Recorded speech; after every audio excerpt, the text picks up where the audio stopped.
So yan na po yung makikita natin sa sides ng ating Toyota Conquest, no?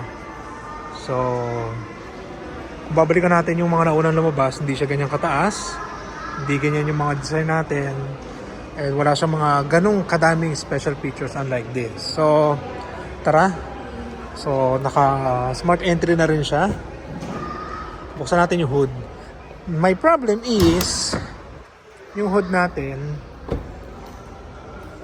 sana naka hydraulic. Medyo nakalimutan ko na, matagal na rin ako hindi nakakapag-vlog, no? So yun, naka-hydraulic siya. So hindi tayo nahihirapan buksan. Dati kailangan ko pang i-cut para buksan yung hood natin. So ito yung small details sa unit natin. So ang presyo niya dating 1.8 million, ngayon 2.1 million na. So excluded pa dyan sa insurance, LTO, and so on. So, ganyan kalaki yung 2.8 engine niya. So, bibili mo na lang dito is snorkel. Pang malakasan ng Toyota Hilux, marami ako nakakita sa Facebook nito na dinadaan siya sa baha. So, ganyan ka siya katindi. Okay? So, may front sensor siya. Yung fog lamps natin, DRL natin, headlight natin, pang malakasan na siya. So, sa harapan, yan po makikita natin. And sa collision mitigation natin, ayan.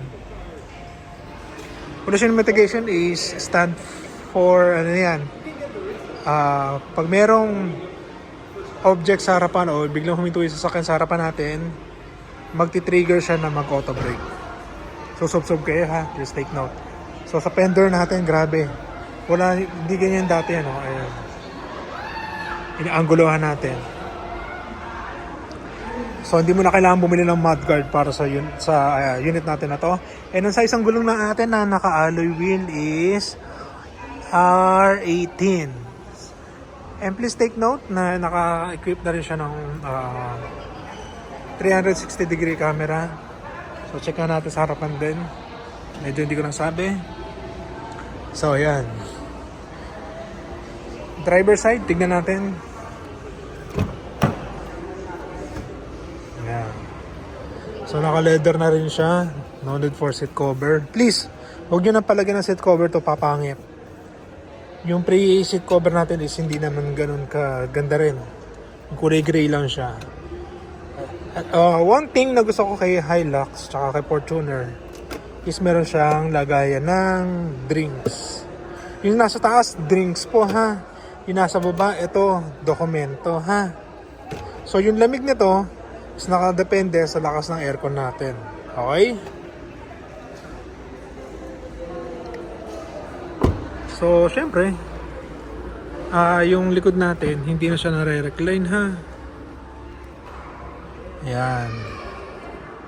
Isofix na rin siya para sa mga bata natin. Kangaroo pocket, aircon vent dito sa likod. Mayroon na rin.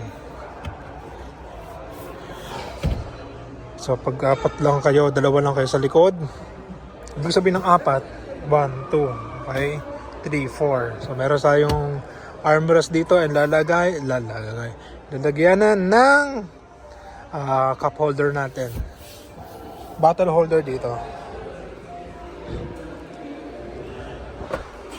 So lahat naman ng ng ating mga pickups is 1 ton capacity. So 4-eye sensor, back sensor, ayan. Say hello to the camera, hi! Ayan, so meron na rin tayong bed liner sa unit na to. And yun lang talaga, magiging concern natin dito is yung paglalagay nyo nito. What I mean is, pwede nyo lagyan siya ng roller or hindi. Kung di naman yun yung purpose natin para sa unit na to, or load lang talaga, bibilan na lang natin siya ng net. Ito. What's her name? Ayan. Oh, let's go to the driver side na, no? Actually ito, pwede nyo panlagyan ng ano to, rope rail, nung lalagyan na ng tent. Yan. So yung top of the lane na Hilux pala, yun. Doon. Yung GR. So bago tayo pumasok pala, equip na siya ng blind spot monitoring. Yan. Pag umilaw yan, kung sa kaliwa umilaw, hindi ka pwedeng kumaliwa kasi meron sasakyan sa likod. And kapag umilaw yung kanan, ganun din. Okay? So anong pa-vlog natin, baby? Yan.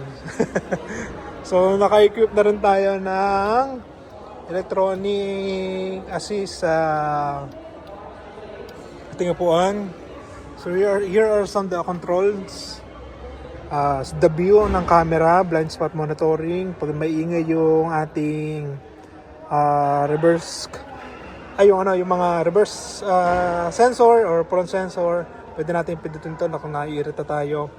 Then itong mga buttons na to is very similar to our Fortuner. Okay? So, anong kukunin niyo sa sasakyan, baby? Ito. Kaya nga naka-red siya, oh. Galing naman ni baby. So, pasok tayo sa loob. Gusto mo rin bang pumasok? Si mami daw magdadrive. Oh, sige. So, upo tayo rito. Ayan. So, naka-push start button na rin tayo. Ito yung sa 4x4. And ito yung cambio natin. Power mode natin. Eco mode or yung power or normal mode. Ayun. So, ito yung ating... Hindi natin dala yung ano natin eh. Yung... Wow! Nagme-merienda ka sa car mo. Yan. So, shade holder. Bibili ka ng car. Yan. Ilaw natin. Car? Anong car? Yan. Kulay pula din. Galing ah. So, yung ilaw natin. Kita ba? Ayun. Yung kotse natin nandun eh. Nakapark lang siya. So, actually na-drive ko na rin to and tuwan-tuwa ko na i-drive siya kasi hindi ka mabibitin. Manual automatic. Partida 2.45 na drive ko hindi ko pa na-drive sa daan yung 4x4, 2.8. Definitely most powerful yun.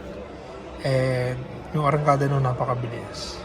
So yan. So I hope to see you in our car dealership para i-release brand new Toyota cars niya. Okay, bye! Hi everyone, it's me again, Daniel Uy, your content creator na kung ano-ano lang ang ginawa-content. So today, ang vlog natin is the 2025 Toyota Hilux Conquest 2.8 4x4 automatic transmission. So, grabe. Simula nung binalag ko to way back 2020, nung nagseryoso ako, no? Ang layo na in-improve ng ating mga Hilux variant, no? So, makikita nyo, yan pa lang, ang gandang improvement na. So, ikutan natin yung unit na to.